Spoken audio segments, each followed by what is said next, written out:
Your weakness is not your technique. Technique. Life as a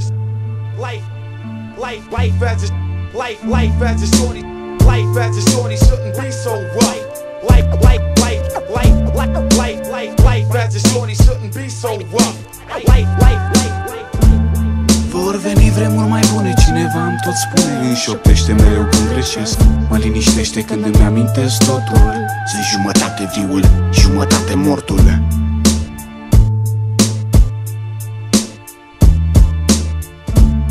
Sunt născut în luna lui cuptor, de aceea prognozez cu gândul la un călduros viitor. La ziua în care mă voi topi de bucurie, plouând în camera copilului meu un ocean de jucărie, cutremurându-mă cu magnitudine record pe scară, de greutatea sacoșilor oamenilor ce ies din alimentară. Variabilele importante de mâine fiind altele decât ratele, căldura, taxele și banii de pâine. La știri aude atrocități gen l-a lătrat un câine, al cărui bota a fost condamnat la 8 zile de bodniță. Fug la vot răcit, copză din pat afară dând burniță. Sunt băgat în ceață, aflând că președintele în drum spre servici a alunecat pe gheață. Mii de puști în centru la concertul Wu-Tang, mii de teguri pe alocul statui cu Sugar Hill Gang.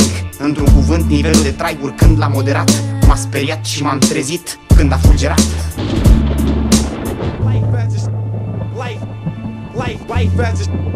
Life as a shorty shouldn't be so rough. Life as a shorty shouldn't be so rough. Vor veni vremuri mai bune, cineva îmi tot spune. Îmi șoptește mereu când greșesc, mă liniștește când îmi amintesc totul. Sunt jumătate viul, jumătate mortul. Vor veni vremuri mai bune, cineva îmi tot spune. Îmi șoptește mereu când greșesc, mă liniștește când îmi amintesc totul. Sunt jumătate viul, jumătate mortul.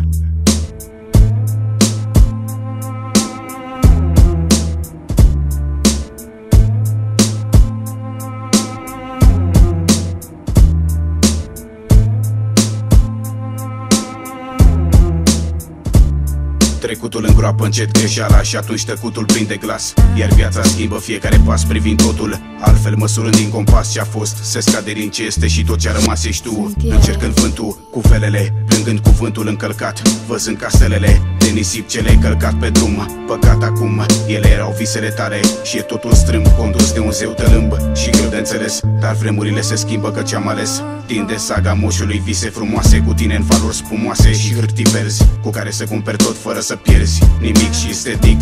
Pe album acest pic de speranță, această instanță ce stă înapoi dreptatea sau dreptul de a trata societatea după bunul plac și-ți fac o promisiune. Vor veni vremuri mai bune, că ce dureros să-ți sune mereu în ureche același refren pesimist. Ține minte că pentru tine exist și pentru alții. Știu că nu vrei, dar insist, acceptă. Ai face corectă lumea, l-ai pedepsi pe cel ce glumea pe vremuri pe seama ta și ai da mamei tale ce vrea. Nu bogății, ci satisfacția cea mai de valoare. Un fiu ce are ce a dorit, acum sunt în mintea ta, dar îți cioptesc.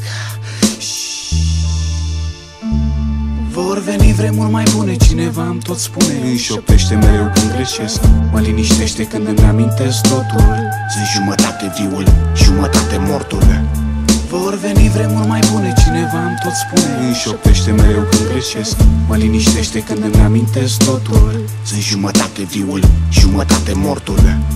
Vor veni vremuri mai bune, cineva îmi tot spune. Îmi șoptește mereu când greșesc, mă liniștește când îmi amintesc totul. Sunt jumătate viul, jumătate mortul. Vor veni vremuri mai bune, cineva îmi tot spune. Îmi șoptește mereu când greșesc, mă liniștește când îmi amintesc totul. Sunt jumătate viul, jumătate mortul. The street lights made the place dark.